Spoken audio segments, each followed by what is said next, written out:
नमस्कार, आप सभी का फिर से एक बार बहुत बहुत स्वागत है।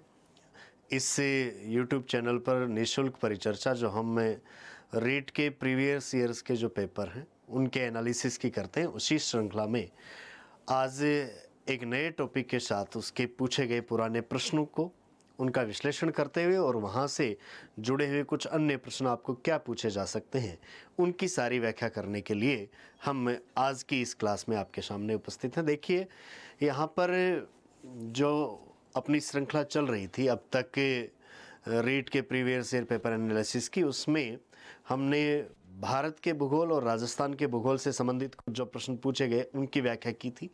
आज हम विश्व के भूगोल से जो कुछ प्रश्न पूछे गए हैं उनकी बात करेंगे और आज की क्लास में हम विश्व के भूगोल की जो आपकी 2 यूनिट हैं उसमें से पहली यूनिट जो है जिसमें पृथ्वी के घटक दिए गए हैं, जिनमें स्थल मंडल, जल मंडल, वायुमंडल, जैव मंडल, ये 4 घटक हैं। उनमें से स्थल मंडल और जल मंडल, इसकी चर्चा हम आज की क्लास में करेंगे।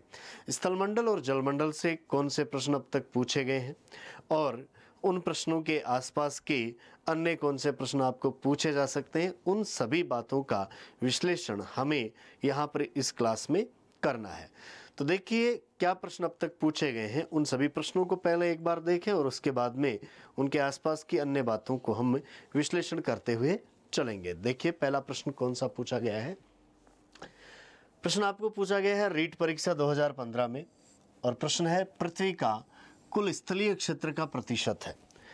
पृथ्वी का जो संपूर्ण क्षेत्रफल है उसमें से जो स्थलीय भाग है वो कितने प्रतिशत भाग पर है, या हम कह दें संपूर्ण पृथ्वी का कितने प्रतिशत भाग वो स्थल मंडल के रूप में है। ये प्रश्न आपको पूछा गया और आपके सामने जो ऑप्शन आए हैं वो 4 ऑप्शन है, वो बहुत नज़दीक के से ऑप्शन दिए गए हैं।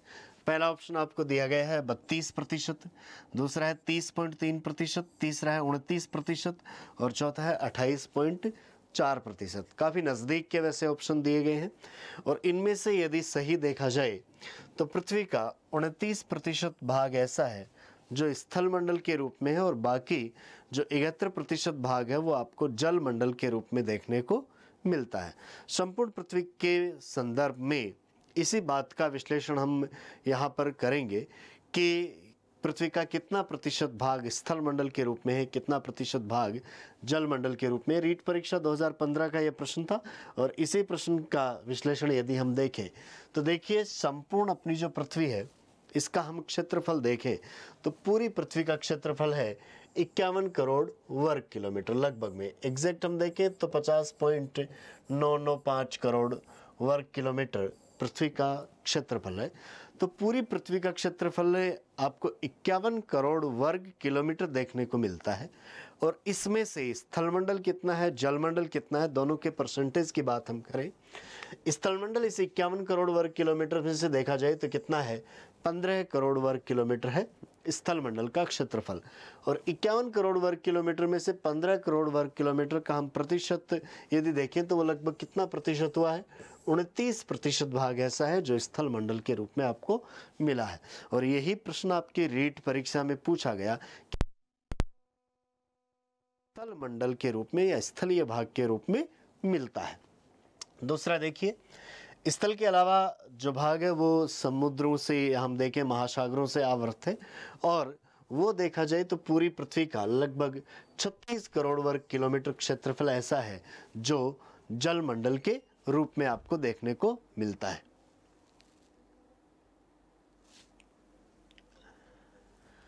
यहाँ पर पूरी पृथ्वी का क्षेत्रफल जो 51 करोड़ वर्ग किलोमीटर है उसमें से 15 करोड़ वर्ग किलोमीटर स्थल के रूप में और 36 करोड़ वर्ग किलोमीटर है वो जल के रूप में है और 51 करोड़ वर्ग किलोमीटर में से ये 36 करोड़ वर्ग किलोमीटर जो प्रतिशत हम निकालें तो लगभग होता है कितना प्रतिशत, 71%। तो देखिए, स्थल मंडल 29% पर और जल मंडल हुआ वो कितने पर, 71% पर। आपके सिलेबस में टॉपिक था स्थल मंडल और वहाँ से देखिए बहुत आसान सा प्रश्न पूछ लिया कि संपूर्ण पृथ्वी का कितना प्रतिशत भाग स्थल मंडल के रूप में। अब भी यदि कोई परीक्षा होगी आपकी ऐसी तो उसमें बहुत ज़्यादा गहराई का कोई प्रश्न आने की संभावनाएं नहीं है, लगभग इसी तरीके की बातें आपको पूछी जाती हैं। अब देखिए स्थल और जल के रूप में पूरी पृथ्वी पर ये जो भाग है, स्थल के रूप में जो भाग है उनको आप कह सकते हैं महाद्वीप है और द्वीपों के रूप में है, और जो जल के रूप में भाग है वो महासागर और सागरों के रूप में आपको देखने को मिलते हैं। तो मुख्य रूप से दो भाग आपको पृथ्वी पर मिले, कुछ ऊंचे भाग जिनको हमने स्थल या महाद्वीप कह दिया, और कुछ नीचे भाग जो जल से घिरे हुए उनको हमने महासागर कह दिया। पूरी पृथ्वी एक समान न होकर कहीं से ऊंची कहीं से नीची है, और इन ऊंचे नीचे भागों को यदि हम एक साथ देखें तो इनको कहा जा सकता है क्या? उच्चावच। पृथ्वी के ऊपर उठे और नीचे धंसे भागों को हमें एक साथ, क्योंकि देखिए पृथ्वी उबड़ खाबड़ है, कहीं ऊंची है कहीं नीची है, इन सब भागों को एक साथ एक शब्द हम देना चाहें तो क्या शब्द इनको दिया जा सकता है? उच्चावच इनको शब्द दिया जा सकता है। अब पृथ्वी पर जो उच्चावच हैं, जितने भी ऊंचे नीचे भाग हैं, उनको तीन कैटेगरी में बांटा गया है। पहली श्रेणी के उच्चावच, दूसरी श्रेणी के उच्चावच और तीसरी श्रेणी के उच्चावच। कई बार ऐसा प्रश्न कर लिया जाता है कि ये है कौन सी श्रेणी का उच्चावच है, तो हमें ऐसी स्थिति में ध्यान में रखना है कि उच्चावच कौन कौन से प्रकार के होते हैं। सबसे पहली श्रेणी, यदि हम पूरी पृथ्वी पर देखें तो बहुत बड़े और ऊंचे उठे भाग आपको देखने को मिलते हैं, और कुछ बहुत नीचे और गहरे भाग भी आपको देखने को मिलते हैं। तो बहुत बड़े और ऊंचे उठे भागों को हम महाद्वीप कह देते हैं, और जो निचले भाग हैं उनको कह देते हैं महासागर। तो एक तरफ महाद्वीप ऊंचे और दूसरी तरफ महासागर नीचे, इन दोनों को संयुक्त रूप से हम देखें तो इनको पहली श्रेणी के उच्चावच कह सकते हैं। प्रथम श्रेणी के उच्चावचों में दो ही नाम आपके सामने आते हैं, कौन से? महाद्वीप और दूसरे महासागर। अब इन पहली श्रेणी के उच्चावचों पर जो अन्य ऊंचे नीचे भाग बनते हैं उनको हम दूसरी श्रेणी के उच्चावच कह सकते हैं। जैसे देखिए, द्वितीय श्रेणी के उच्चावचों में महाद्वीप के ऊपर कुछ ऊंचे उठे भाग और नीचे धंसे भागों में देखा जाए तो महाद्वीप के ऊपर आपको पर्वत देखने को मिलते हैं, महाद्वीपों के ऊपर पठार मैदान ये आपको देखने को मिलते हैं। समुद्र की ओर हम चलेंगे तो समुद्र की तली पर महाद्वीपीय मग्न तट, महाद्वीपीय मग्न ढाल, गहन सागरीय मैदान और महासागरीय पर्वत या कटक, गर्त, खाइयाँ, ये कुछ उबड़ खाबड़ भाग आपको महाद्वीप और महासागरों पर देखने को मिलते हैं, और उनको हम कह देते हैं कौन सी श्रेणी के उच्चावच? द्वितीय श्रेणी के उच्चावच। तो महाद्वीप और महासागरों पर, अर्थात पहली श्रेणी के उच्चावचों पर जो आकृतियां बनती हैं उनको हम द्वितीय श्रेणी के उच्चावच कह देते हैं। और तीसरी कैटेगरी, इन पहली और द्वितीय श्रेणी के उच्चावचों पर पृथ्वी के ऊपर काम करने वाले कुछ जो बाह्य प्रक्रम होते हैं, जैसे पृथ्वी की सतह पर नदी, पवन, हिमानी, सागरीय लहरें, ये कई ऐसे प्रक्रम हैं जो कि चलते हैं, और इन बलों के द्वारा कहीं से पृथ्वी का कटाव होता है, कहीं पर जमाव होता है, अर्थात कहीं अपर्दन होता है और कहीं पर निक्षेपण होता है। तो अपर्दन और निक्षेपण से जो आकृतियां बनती हैं उन स्थलाकृतियों को हम कह देते हैं तृतीय श्रेणी के उच्चावच। जैसे एक नदी चलते हुए घाटी का निर्माण करती है तो एक नदी की घाटी तीसरी श्रेणी का उच्चावच है। समुद्र में जब वो नदी गिरती है तो वहाँ पर वो डेल्टा का निर्माण करती है, तो डेल्टा भी एक तृतीय श्रेणी का उच्चावच है। तो इस तरीके से पृथ्वी के ऊंचे और नीचे भागों को, जो कि हम सामान्यतः कहते हैं स्थलमंडल और जलमंडल या महाद्वीप और महासागरों के रूप में, फिर उनके ऊपर कुछ ऊंचे नीचे भाग हैं, ऐसी स्थिति में ऊंचे नीचे भागों को एक साथ हम उच्चावच कहते हैं, और उनकी तीन कैटेगरी की गई हैं। पहली श्रेणी के उच्चावचों में केवल महाद्वीप और महासागर, द्वितीय श्रेणी के उच्चावचों में महाद्वीपों पर पर्वत, पठार, मैदान, महासागर की ओर चलें तो महाद्वीपीय मग्न तट, मग्न ढाल, गहन मैदान, महासागरीय कटक और गर्तियां, खाइयां। और इसके अलावा तृतीय श्रेणी के उच्चावच वो हैं जो पृथ्वी के ऊपर कुछ जो बाह्य प्रक्रम काम करते हैं, उन प्रक्रमों के द्वारा जो भी स्थलाकृतियां बनाई जाती हैं अपर्दन और निक्षेपण से, उनको हम तृतीय श्रेणी के उच्चावचों में शामिल करते हैं। तो ये आपको जो स्थलमंडल का प्रतिशत पूछा गया था उस प्रश्न की और उससे आसपास से जुड़ी हुई हमने बातें देखी। नेक्स्ट अगले प्रश्न की हम बात करें। देखिए स्थलमंडल से अगला प्रश्न क्या आ रहा है। अगला प्रश्न आरटेट परीक्षा 2011 में पूछा गया कि पृथ्वी का सबसे बड़ा महाद्वीप कौन सा है। बहुत सरल प्रश्न कर लिया, और यह प्रश्न 2011 में किया गया है, लेकिन अब भी ऐसा नहीं है कि आपको 2020 में जाकर इस तरीके का इतना सरल प्रश्न ना पूछा जाए। हो सकता है कि फिर से इसी तरीके का प्रश्न आपको पूछ लिया जाए कि पृथ्वी का सबसे बड़ा महाद्वीप कौन सा है। तो देखिए पृथ्वी पर जो वर्तमान में महाद्वीपों की व्यवस्था है उसमें 7 महाद्वीप आपको देखने को मिलते हैं, और उनमें यदि देखा जाए तो यहाँ पर आपको ऑप्शन दिए गए थे अफ्रीका, उत्तरी अमेरिका, एशिया और अंटार्कटिका। उनमें से देखा जाए तो सबसे बड़ा महाद्वीप है कौन सा? एशिया महाद्वीप है। एक तो ये प्रश्न आपको पूछा गया। दूसरा, आरटेट परीक्षा जो 2012 की भर्ती थी, 2013 में जो एग्जाम हुई थी, उसमें क्या प्रश्न पूछा गया, क्षेत्रफल के आधार पर विश्व का सबसे बड़ा और सबसे छोटा महाद्वीप कौन सा। तो देखिए, जो 4 बार आपकी परीक्षाएं हुई उनमें से 2 बार ये प्रश्न पूछा गया है। एक बार तो ये पूछ लिया गया कि सबसे बड़ा महाद्वीप कौन सा है, और दूसरी बार ये प्रश्न पूछ लिया गया कि सबसे बड़ा और सबसे छोटा कौन सा है। तो देखिए, आपको जो ऑप्शन दिए गए अफ्रीका और ऑस्ट्रेलिया, सबसे छोटा ऑस्ट्रेलिया है, ये तो सही है, लेकिन सबसे बड़ा अफ्रीका नहीं है, एशिया था, तो पहला ऑप्शन गलत है।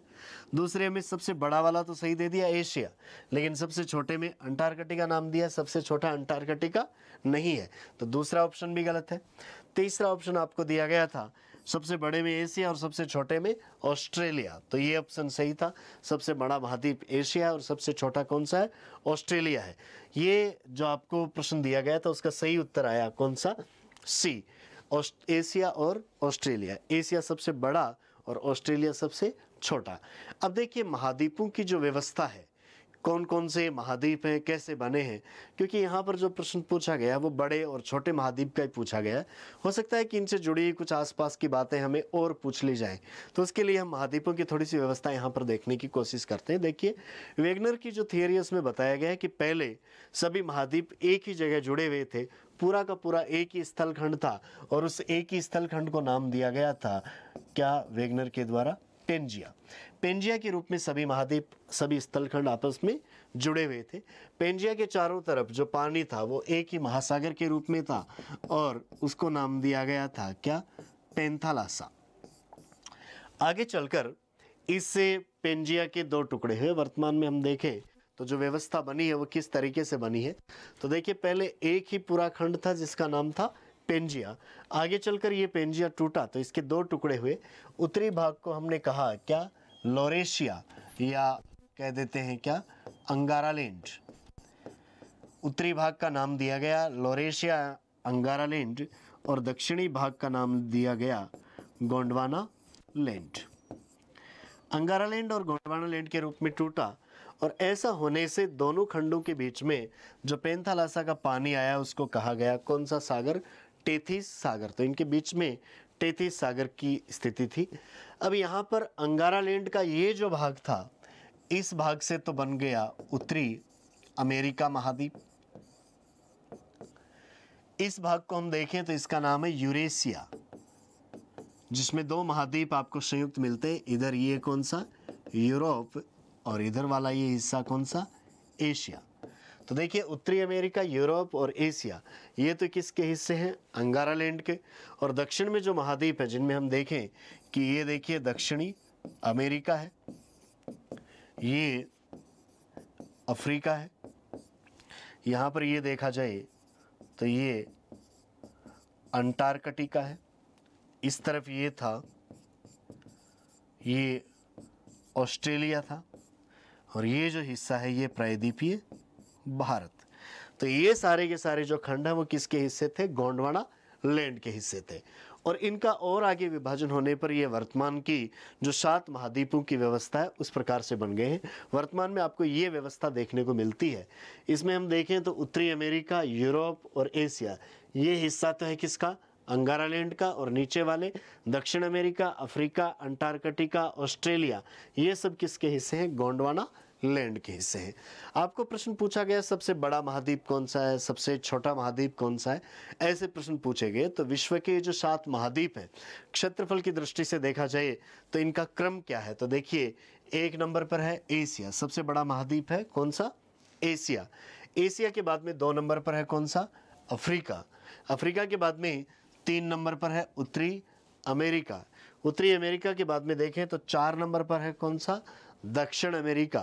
दक्षिण अमेरिका के बाद में 5 नंबर पर देखा जाए तो कौन सा है, एंटार्कटिका है। 6 नंबर पर देखा जाए तो अंटार्कटिका से छोटा है कौन सा, यूरोप। और सबसे अंत में सबसे छोटा जो महाद्वीप है वो कौन सा है, ऑस्ट्रेलिया, ये है 7वें नंबर पर। तो ये इनका क्रम है 1 से लेकर 7 तक। अब देखिए, अभी तक तो आपको प्रश्न ऐसे ही पूछा गया कि सबसे बड़ा महाद्वीप कौन सा है और सबसे छोटा महाद्वीप कौन सा है। लेकिन आगे चलकर आपको ये भी पूछ लिया जा सकता है कि विश्व में क्षेत्रफल की दृष्टि से तीसरे नंबर का महाद्वीप कौन सा है, चौथे नंबर का कौन सा है, पांचवे का कौन सा है, ऐसा प्रश्न भी पूछ सकते हैं। या कई बार ऐसा भी हो सकता है कि 3-4 महाद्वीपों के नाम दे दें और ये कह दें कि इनको क्षेत्रफल की दृष्टि से आरोही या अवरोही क्रम में बताइए कि कौन से बड़े से लेकर छोटे तक चलते हुए या छोटे से लेकर बड़े तक चलते हुए कौन कौन से महाद्वीप हैं। तो ऐसी स्थिति में हमें सभी 7 जो महाद्वीप हैं उनका क्षेत्रफल की दृष्टि से क्रम ध्यान में रखना चाहिए। और देखिए, अब तक जो प्रश्न पूछे गए सबसे बड़ा और सबसे छोटा का, एशिया और ऑस्ट्रेलिया का, ये प्रश्न तो काफ़ी आसान था। लेकिन आपको ऐसा पूछा जाए कि 5वें नंबर पर या 6ठे नंबर पर कौन सा है, चौथे नंबर पर कौन सा है, तो इस स्थिति में थोड़ा सा कई बार कैंडिडेट को टफ लग सकता है। और वो विशेषकर अंटार्कटिका को ज़्यादातर अभ्यर्थी हैं जो ज़्यादातर हम अंटार्कटिका के बारे में जानकारियाँ नहीं पढ़ते हैं, इसलिए ऐसा लगता है कि वो बहुत छोटा महाद्वीप होगा। लेकिन क्षेत्रफल की दृष्टि से देखा जाए तो ये यूरोप से बड़ा है। इसलिए कई बार परीक्षाओं में ऐसा प्रश्न पूछा गया कि विश्व में क्षेत्रफल की दृष्टि से 5वां बड़ा महाद्वीप कौन सा है, तो कई अभ्यर्थी इसमें यूरोप उत्तर दे देते हैं, जबकि यूरोप नहीं है, यूरोप अंटार्कटिका से छोटा है। 5वें नंबर पर अंटार्कटिका है, 6ठे पर यूरोप है और 7वें पर कौन सा है, ऑस्ट्रेलिया है। ये इनके क्षेत्रफल की दृष्टि से इनकी व्यवस्था है 7 महाद्वीपों की। यदि हम देखें तो पूरी पृथ्वी का जो क्षेत्रफल है उसमें विभिन्न महाद्वीपों का क्षेत्रफल कितना कितना प्रतिशत है। हमने स्थलमंडल का जो क्षेत्रफल देखा था 15 करोड़ वर्ग किलोमीटर, उसमें से इन महाद्वीपों का क्षेत्रफल कितना है। तो देखिए, 1 नंबर पर आपने देखा कौन सा, एशिया। एशिया संपूर्ण विश्व का 29.5% है। तो देखिए 29.5 या हम कहते हैं लगभग पूरी पृथ्वी का जो भी स्थलीय भाग है उसके 30% के आसपास भूभाग पर आपको एक ही महाद्वीप मिलता है, उसका नाम है कौन सा, एशिया महाद्वीप।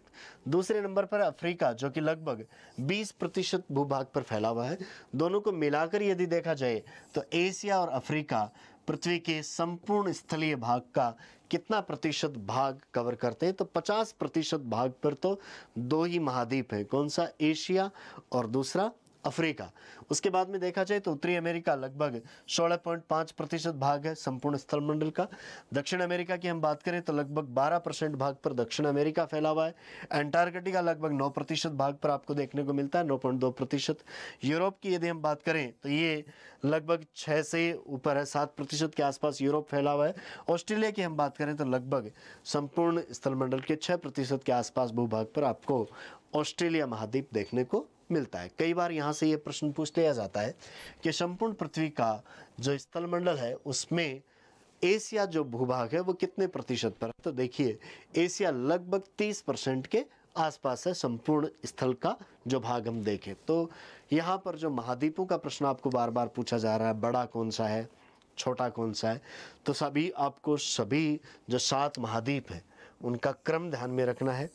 बड़े से छोटे की ओर चलें, या कई बार आपको आरोही क्रम पूछ लिया जाता है तो छोटे से बड़े की ओर, बड़े से छोटे की ओर चलें तो एशिया, अफ्रीका, उत्तरी अमेरिका, दक्षिण अमेरिका, अंटार्कटिका, यूरोप और ऑस्ट्रेलिया। और यदि हम छोटे से बड़े की ओर चलें तो ऑस्ट्रेलिया, यूरोप, अंटार्कटिका, दक्षिण अमेरिका, उत्तरी अमेरिका, अफ्रीका और एशिया। ये क्रम आपको ध्यान में रखना है। 1-2 का परसेंटेज भी कई बार पूछ लिया जाता है, जैसे एशिया 30% के आसपास है और अफ्रीका आपको 20% के आसपास मिलता है। ये विश्व के स्थलमंडल अर्थात महाद्वीपों के संदर्भ में जो प्रश्न पूछा जाता है उसके विश्लेषण की कुछ बात हुई। नेक्स्ट अगली बात हम देखें। अगला आपको एक प्रश्न पूछा गया है और ये क्या प्रश्न आया है, देखिए। रीट परीक्षा 2017 जो पिछली परीक्षा थी आपकी, उसमें ये प्रश्न पूछा गया है। प्रश्न था कि किलिमंजारो पर्वत किस देश में स्थित है। ये प्रश्न यहाँ पर किस तरीके से आया है, देखिए।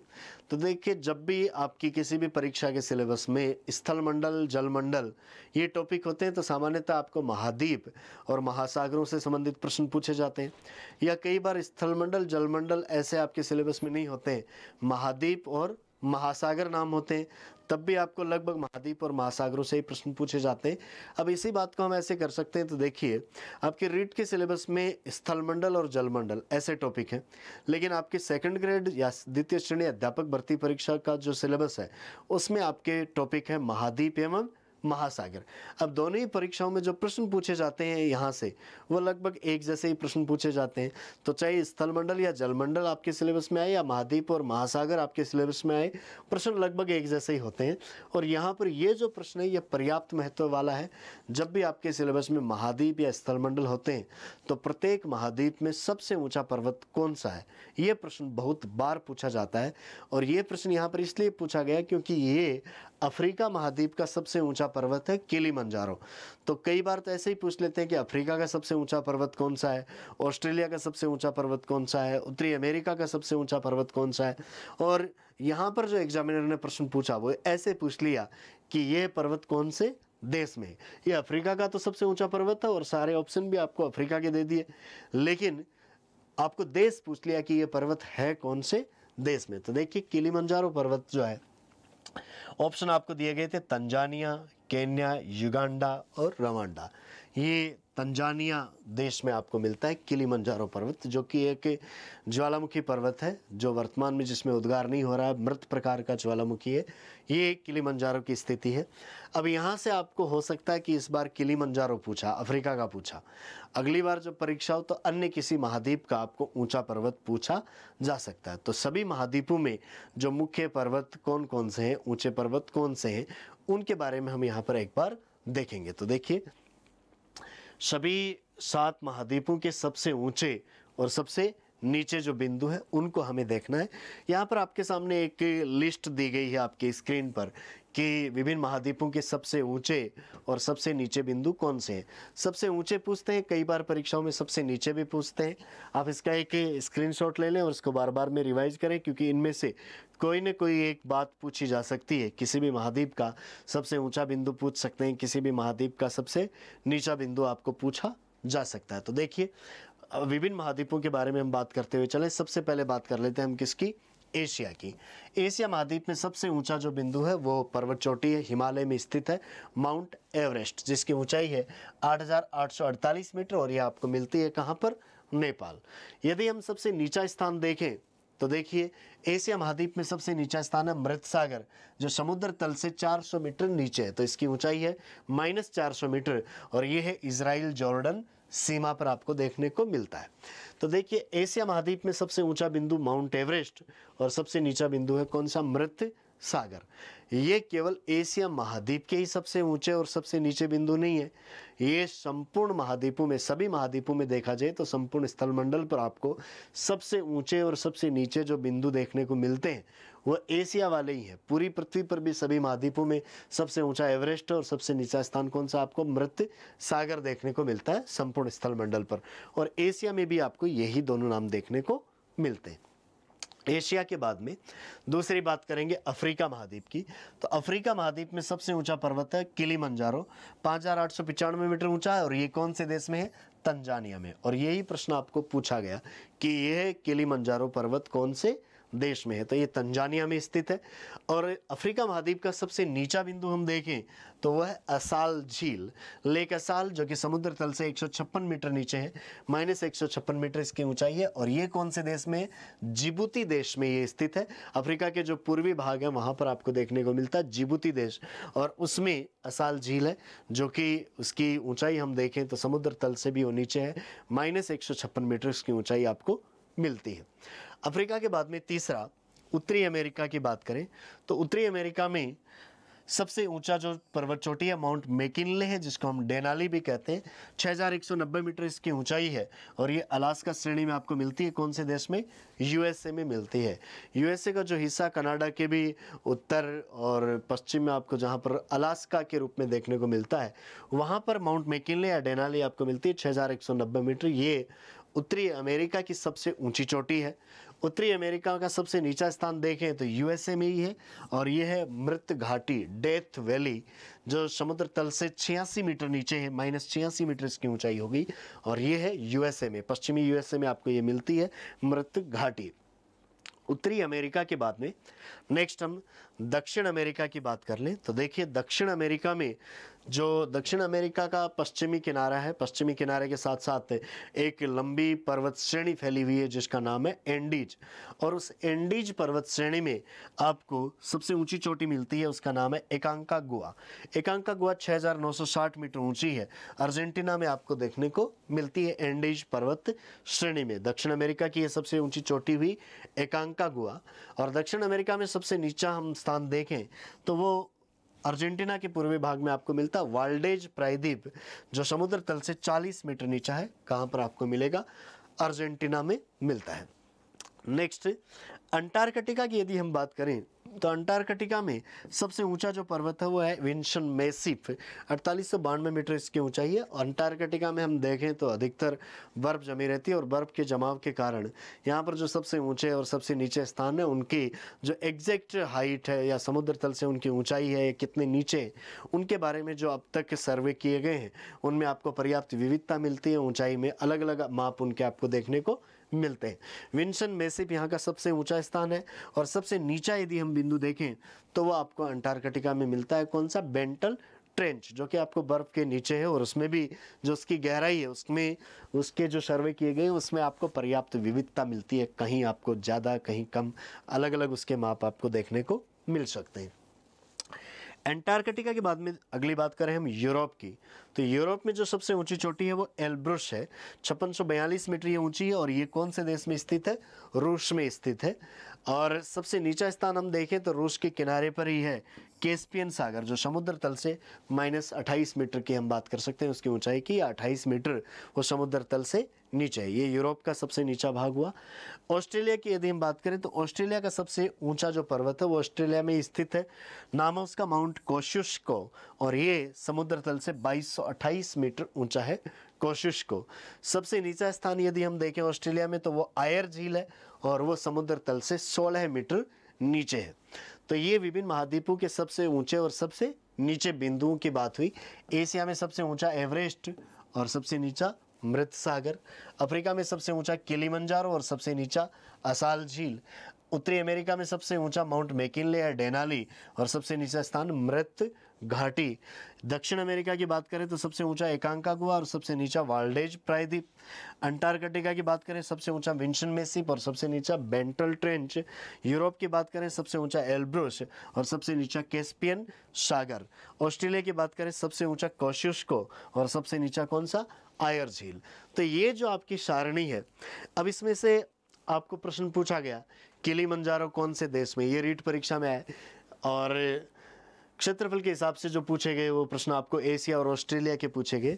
द्वितीय श्रेणी अध्यापक भर्ती परीक्षा या अन्य परीक्षाओं की हम बात करें जहाँ महाद्वीपों से प्रश्न आते हैं, उनमें बहुत बार ऐसा प्रश्न आ गया कि एक तरफ 4 महाद्वीप दे दिए और दूसरी तरफ उन 4 महाद्वीपों की सबसे ऊंची पर्वत चोटियां, उनको आपस में सुमेलित करो। ऐसे प्रश्न बहुत बार आते हैं, या कई बार ऐसे सीधे भी पूछ लिए जाते हैं कि यूरोप की सबसे ऊंची चोटी कौन सी है, दक्षिण अमेरिका की सबसे ऊंची चोटी कौन सी है, अफ्रीका की सबसे ऊंची चोटी कौन सी है, ऑस्ट्रेलिया की सबसे ऊंची चोटी कौन सी है। इस तरीके के प्रश्न भी काफ़ी पूछे जाते हैं। तो देखिए उनको भी आप डिस्कस करने के लिए, उनको भी याद करने के लिए ये जो आपकी जो टेबल है, जो सारणी है, इसका सहारा आप ले सकते हैं।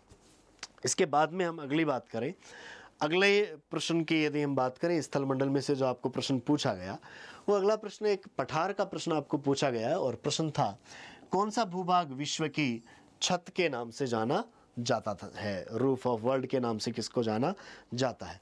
इसमें जो ऑप्शन आपको दिए गए हैं उसमें महा हिमालय, दूसरा पामीर का पठार, तीसरा तिब्बत का पठार, चौथा दक्षिण का पठार, ये 4 ऑप्शन दिए गए हैं।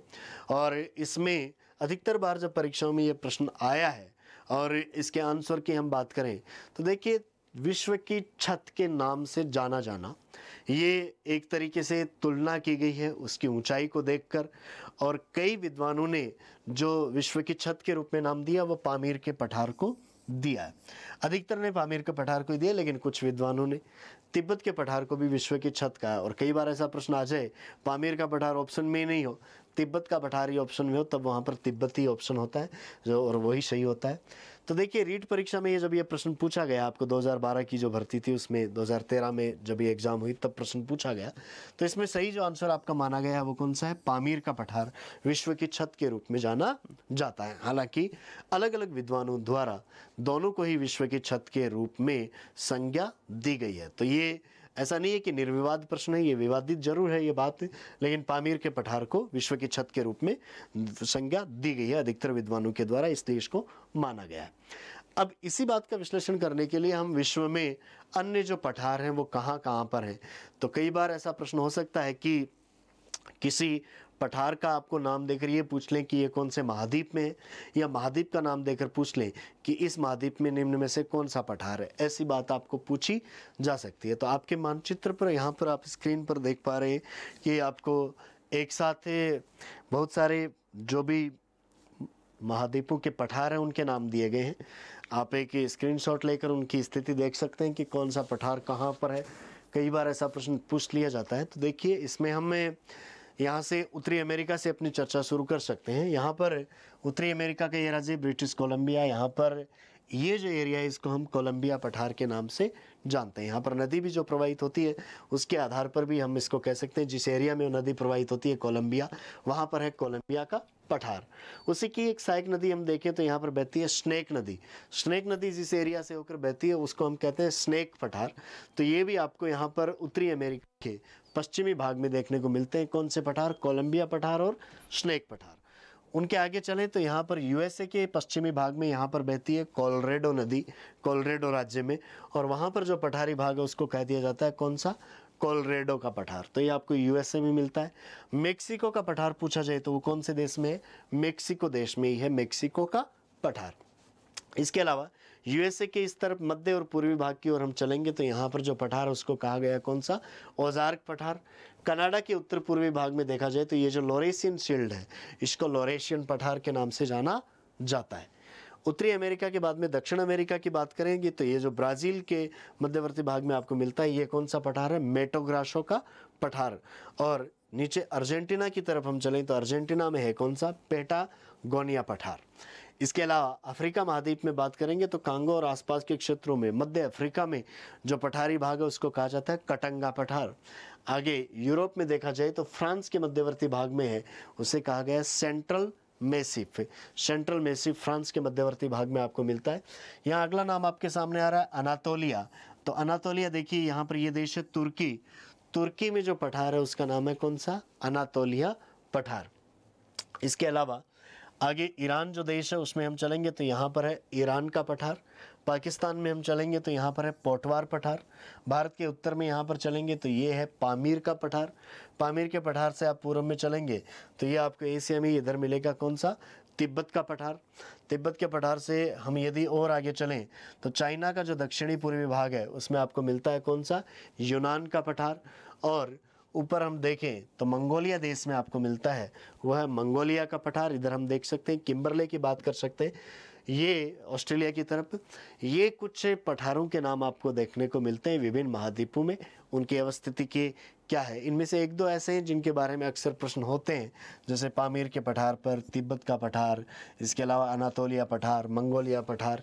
ये कुछ ऐसे प्रश्न हैं जो बार बार परीक्षाओं में आपको पूछे जाते हैं। तो ये विश्व के कुछ प्रमुख पठारों की अपनी बात हुई। विश्व के प्रमुख पठारों का प्रश्न आपको स्थल मंडल के टॉपिक से पूछा गया। यहाँ पर अगला प्रश्न हम देखें तो आपको महाद्वीपों के संदर्भ में फिर से एक प्रश्न पूछ लिया गया, और ये प्रश्न पूछा गया है कि एशिया की सबसे लंबी नदी कौन सी है। अभी हमने देखा कुछ देर पहले अफ्रीका महाद्वीप का आपको सबसे ऊंचा पर्वत पूछा था, उससे पहले हमने प्रश्न देखा कि सबसे बड़ा और सबसे छोटा महाद्वीप देखा था। तो देखिए किस तरीके के प्रश्न स्थल मंडल से आ रहे हैं। महाद्वीपों के प्रश्न आ रहे हैं, बड़ा कौन सा है, छोटा कौन सा है, उनमें सबसे ऊंचा स्थान कौन सा है, उनमें सबसे नीचा स्थान कौन सा है, लंबी नदी कौन सी है। ऐसे प्रश्न आपको लगभग पूछे जा रहे हैं। रीट परीक्षा 2017 में प्रश्न पूछा गया कि एशिया की सबसे लंबी नदी कौन सी है। तो देखिए यहाँ पर चीन से ऑप्शन दिए गए हांगहो, यांगटीसी, और ये बहुत सामान्य सा प्रश्न है। वैसे यांगटीसी चीन की सबसे लंबी नदी के रूप में जानी जाती है और वो पूरे एशिया की भी सबसे लंबी नदी है। यहाँ पर मेकांग लीना जो दक्षिणी पूर्वी एशिया में बहती है मेकांग, और इसके अलावा लीना जो कि रूस के उत्तरी भाग की ओर प्रवाहित होती है, उसका नाम है लीना। ये कुछ नदियाँ हैं। तो इनमें से यांगटीसी जो चीन की सबसे लंबी नदी है, वो एशिया की भी सबसे लंबी नदी है। विभिन्न महाद्वीपों में सबसे लंबी नदियाँ कौन सी हैं, उनकी एक लिस्ट हम यहाँ पर देखेंगे। तो देखिए, विश्व की सबसे लंबी नदी है नील, जो कि अफ्रीका महाद्वीप में स्थित है। और ये सभी महाद्वीपों की लंबी नदियों की हम बात करें तो देखिए, अफ्रीका महाद्वीप की सबसे लंबी नदी है कौन सी? नील, जो कि विक्टोरिया झील से निकलकर उत्तर की ओर बहते हुए भूमध्य सागर में जाकर गिरती है। नील अफ्रीका की नहीं, पूरे विश्व की भी सबसे लंबी नदी है। तो पूरे विश्व की सबसे लंबी नदी है और अफ्रीका की भी सबसे लंबी नदी है नील। इसके बाद में दूसरी बात कर सकते हो दक्षिण अमेरिका की। दक्षिण अमेरिका की सबसे लंबी नदी है कौन सी? अमेजन। अमेजन दक्षिण अमेरिका की सबसे लंबी नदी है। और पूरे विश्व में देखा जाए तो नील नदी के बाद में दूसरी सबसे लंबी नदी है, वो कौन सी? अमेजन ही है। लेकिन अपवाह क्षेत्र की दृष्टि से यदि हम बात करें तो सबसे बड़ा जो कैचमेंट एरिया, सबसे बड़ा जो अपवाह जिस नदी का है वो अमेजन का है। तो अमेजन इस दृष्टि से पूरे वर्ल्ड में सबसे बड़े अपवाह क्षेत्र वाली नदी के रूप में जानी जाती है। लेकिन लंबाई नील की सबसे ज़्यादा है और अमेजन लंबाई के मामले में दूसरे नंबर पर है। लेकिन अपवाह जो एरिया देखा जाए उसके हिसाब से अमेजन सबसे बड़ी है। अगली बात हम करें तो देखिए, एशिया में जो सबसे लंबी नदी है वो यांगटीसी है, जो कि आपको चीन में देखने को मिलती है, चीन के पूर्वी भाग की ओर प्रवाहित होती है। उत्तरी अमेरिका में हम देखें तो मिसिसिपी और मिशोरी ये मिलकर सबसे लंबे नदी तंत्र के रूप में जाने जाते हैं। मिसिसिपी मिशोरी यहाँ की सबसे लंबी नदी है, जो कि मध्य में इसमें यूएसए में से बहती हुई मेक्सिको की खाड़ी में जाकर गिरती है। आगे देखें तो देखिए, यूरोप में जो सबसे लंबी नदी है वो वोल्गा है, जो कि कैस्पियन सागर में आकर गिरती है। वोल्गा यूरोप की सबसे लंबी नदी है। ऑस्ट्रेलिया में देखा जाए तो सबसे लंबी नदी है मर्रे डार्लिंग, जो कि ऑस्ट्रेलिया के दक्षिणी और पूर्वी भागों से बहते हुए दक्षिण में जाकर गिर जाती है। ये विभिन्न महाद्वीपों की जो सबसे लंबी नदियां हैं उनकी अपनी यहाँ पर बात हुई। तो देखिए, स्थलमंडल के टॉपिक से किस तरीके के प्रश्न हमें जो पूछे जा रहे हैं उनमें सबसे बड़ा महाद्वीप, सबसे छोटा महाद्वीप, स्थलमंडल का क्षेत्रफल कितना है, सबसे ऊंचा पर्वत कौन सा, कौन से देश में है, सबसे लंबी नदी कौन सी है, सबसे ऊंचा पठार कौन सा है, इस तरीके के प्रश्न लगभग आपको स्थलमंडल के जो टॉपिक है उनमें से पूछे जा रहे हैं। अब इसके बाद में हम अगली बात जलमंडल में से करेंगे कि वहाँ से क्या प्रश्न पूछे गए हैं। तो देखिए, जलमंडल या महासागरों में से जो प्रश्न पूछे गए हैं, दो प्रश्नों की हमें यहाँ पर चर्चा करनी है। तो देखिए, पहला प्रश्न हम देखें तो आरटेड परीक्षा 2012 में पूछा गया कि किस महासागर में मेरियाना गर्त स्थित है। मेरियाना खाई जो विश्व की सबसे गहरी खाई है महासागरों की, उसके बारे में ये पूछा गया है कि वो कौन से महासागर में है। ऑप्शन आपको दिए गए हिंद, प्रशांत, अंध और उत्तरी ध्रुव महासागर। तो यदि हम देखें स्थिति तो ये मेरियाना जो गर्त है, मेरियाना जो खाई है, वो कौन से महासागर में? प्रशांत में है। तो ये प्रशांत महासागर की सबसे गहरी खाई है। कहाँ पर ये स्थित है? विश्व के विभिन्न महासागरों की मुख्य खाइयाँ कौन सी हैं उनकी स्थिति हम देखें तो देखिए, सबसे पहले हम प्रशांत महासागर की बात कर लेते हैं। ये आपके सामने इस मानचित्र में आपको प्रशांत महासागर दिख रहा है। इधर एशिया है, ये ऑस्ट्रेलिया है, ये उत्तरी अमेरिका और ये दक्षिण अमेरिका, इनसे घिरा हुआ महासागर है प्रशांत। प्रशांत महासागर के इस पश्चिमी भाग में हम देखेंगे तो यहाँ पर ये मेरियाना खाई है। फिलीपींस के थोड़ा सा हम पूर्व में चलेंगे तो वहाँ पर मेरियाना पूरे प्रशांत की नहीं, पूरे विश्व के जितने भी महासागर हैं उनमें सबसे गहरी खाई है। मेरियाना में जो सबसे गहरा स्थान है जिसको हम कहते हैं चैलेंजर गर्त, ये सबसे गहरा बिंदु है जो लगभग 11,033 मीटर इसकी गहराई है। समुद्र तल से ये 11,033 मीटर नीचा है। मेरियाना के अलावा यदि देखा जाए तो इधर ऊपर की ओर चलें तो रिक्यू खाई है। जापान से हम ऊपर चलेंगे तो यहाँ कुरिल खाई है। और ये अलास्का से इस तरफ हम आएंगे उत्तरी अमेरिका में तो यहाँ पर ये एल्यूशियन खाई है। दक्षिणी भाग में चलेंगे तो ऑस्ट्रेलिया के इधर पूर्व में न्यूजीलैंड से ऊपर कर्माडेक और टोंगा खाई आपको देखने को मिलती हैं। ये प्रशांत में है। मेरियाना, रिक्यू, कुरिल, एल्यूशियन, टोंगा, कर्माडेक, ये सारे नाम आपको कौन से महासागर में मिलते हैं? प्रशांत में मिलते हैं। लेकिन इन सब खाइयों से ज़्यादा प्रश्न आने की संभावना नहीं है। मेरियाना का प्रश्न इसलिए आ गया क्योंकि वो विभिन्न महासागरों में जो भी खाइयाँ हैं उनमें से सबसे गहरी खाई है और 11,033 मीटर उसका जो निम्नतम स्थान है वो समुद्र तल से चैलेंजर गर्त के रूप में जो जाना जाता है वो स्थान आपको देखने को मिलता है। अगर हमें प्रशांत महासागर के बाद में अटलांटिक और हिंद महासागर की खाइयों की भी बात करें तो देखिए ये अटलांटिक महासागर की स्थिति है। अटलांटिक महासागर के उत्तरी भाग में यहाँ पर जो ये द्वीप हैं जिनको हम पश्चिमी द्वीप समूह कहते हैं, इनमें एक द्वीप है प्यूर्टो रिको और उस प्यूर्टो रिको द्वीप के पास में जो खाई है उस खाई का नाम भी क्या है, प्यूर्टो रिको खाई। तो प्यूर्टो रिको देश के निकट प्यूर्टो रिको खाई है और ये अटलांटिक महासागर की सबसे गहरी खाई है प्यूर्टो रिको। यहाँ पर भूमध्य रेखा के आसपास यहाँ जो खाई है उसका नाम है रोमन्से खाई और दक्षिण अमेरिका के दक्षिण पूर्व में यहाँ जो खाई है उसका नाम है साउथ सैंडविच खाई। तो देखिए अटलांटिक में 3 महत्वपूर्ण खाइयाँ आपको याद रखनी चाहिए, प्यूर्टो रिको, रोमन्से और साउथ सैंडविच। यदि हम हिंद महासागर की बात करें तो वहाँ पर सबसे गहरी खाई के रूप में आपको इंडोनेशिया के निकट एक खाई ये देखने को मिलती है जिसका नाम है कौन सा, सुंडा गर्त। तो ये आपको जो प्रश्न पूछा गया कि मेरियाना खाई कौन से महासागर में है, मेरियाना पूछने का टारगेट ये था क्योंकि मेरियाना सभी महासागरों की सबसे गहरी खाई थी इसलिए वो पूछी गई, वो प्रशांत में है। लेकिन उसके साथ में हम ये भी देख सकते हैं कि अटलांटिक की सबसे गहरी खाई कौन सी है, तो अटलांटिक की सबसे गहरी खाई है कौन सी, प्यूर्टो रिको। और हिंद में सबसे गहरा गर्त कौन सा है, तो वो है कौन सा, सुंडा। ये उसके साथ की बातें हम और देख सकते हैं। जलमंडल या महासागरों के संबंध में अगला प्रश्न जो पूछा गया उसकी हम बात करें। आरटेट परीक्षा 2011 में क्वेश्चन आया है कि विश्व में सर्वाधिक लवणता वाला सागर कौन सा है जिसमें सबसे ज़्यादा खारापन आपको देखने को मिलता है। तो देखिए महासागरों का पानी और कुछ झीलों का पानी आपको बहुत ज़्यादा खारा देखने को मिलता है क्योंकि उसमें कुछ लवण घुले होते हैं। उन लवणों के कारण उनमें आपको खारापन देखने को मिलता है। और ये खारापन कहाँ पर ज़्यादा है कहाँ पर कम है उसके हिसाब से देखा जाए तो आपको यहाँ पर ऑप्शन दिए गए थे लाल सागर, अरब सागर, मृत सागर, बाल्टिक सागर। इनमें से सबसे ज़्यादा देखा जाए तो सबसे खारा पानी आपको किसका मिलता है, मृत सागर का खारा पानी आपको सबसे ज़्यादा देखने को मिलता है इनमें जो ऑप्शन दिए गए हैं उनमें। अब देखिए खारापन क्या है और विभिन्न महासागरों में खारापन की जो परसेंटेज है वो क्या है। तो देखिए यदि महासागरीय जल का या किसी झील के जल का 1000 ग्राम लें और उसमें कितने ग्राम लवण घुले हुए हैं उनका वजन हम निकालें तो उसको बोला जाता है लवणता। और ये लवणता ग्राम प्रति 1000 ग्राम में व्यक्त की जाती है। विश्व में सबसे ज़्यादा खारापन या सबसे ज़्यादा लवणता आपको तुर्की की वॉन झील में देखने को मिलती है। तुर्की की वॉन झील की लवणता है 330 ग्राम प्रति 1000।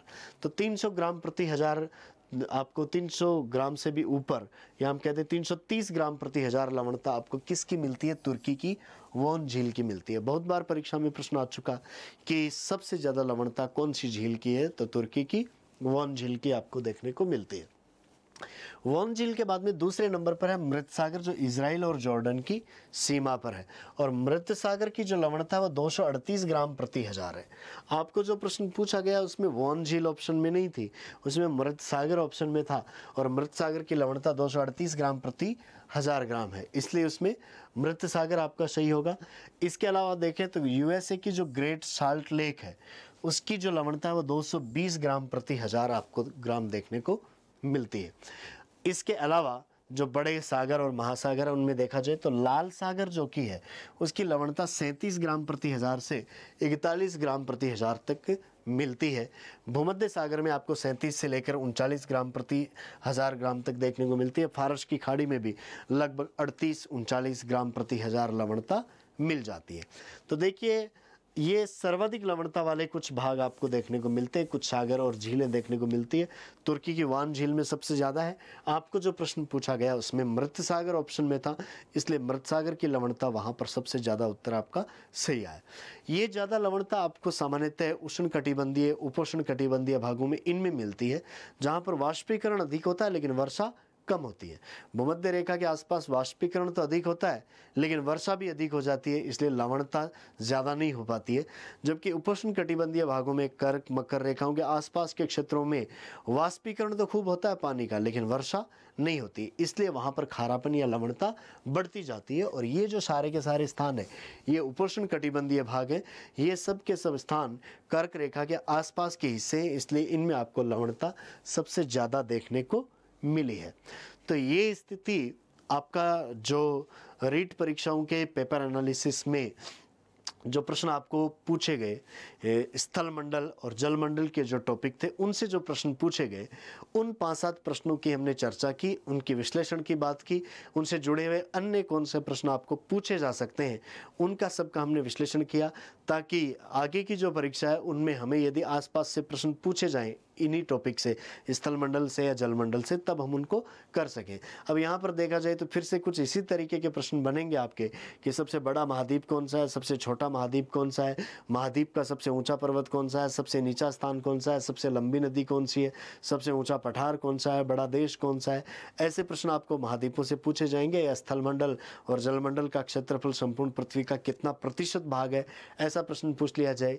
जल मंडल या महासागरों में से ऐसे प्रश्न पूछे जा सकते हैं, कौन सा महासागर बड़ा है, कौन सा छोटा है, कौन से की अवस्थिति की क्या है, विभिन्न महासागरों को जोड़ने वाली जल संधियां कौन सी हैं, ऐसी कुछ बातें पूछ ली जाती हैं।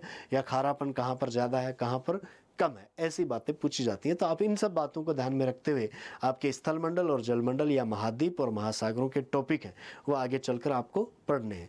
अब यहाँ पर हमने ये जो बात की, इसमें अपना दायरा है, अपनी सीमितता है, क्योंकि हमें केवल उतनी ही बातें यहाँ पर डिस्कस करेंगे जितनी आपकी जो प्रीवियस ईयर के जो पेपर हैं उनमें पूछी गई है, और उनके आसपास से जुड़ी हुई जो बातें, उन्हीं को हमें यहाँ पर इस क्लास में डिस्कस करना था। अगली जो क्लास होगी अपनी, उसमें विश्व भूगोल के कुछ अन्य टॉपिक और उनसे पूछे गए जो प्रश्न हैं उनका विश्लेषण करने के लिए फिर से हम आमने सामने होंगे। तब तक के लिए नमस्कार।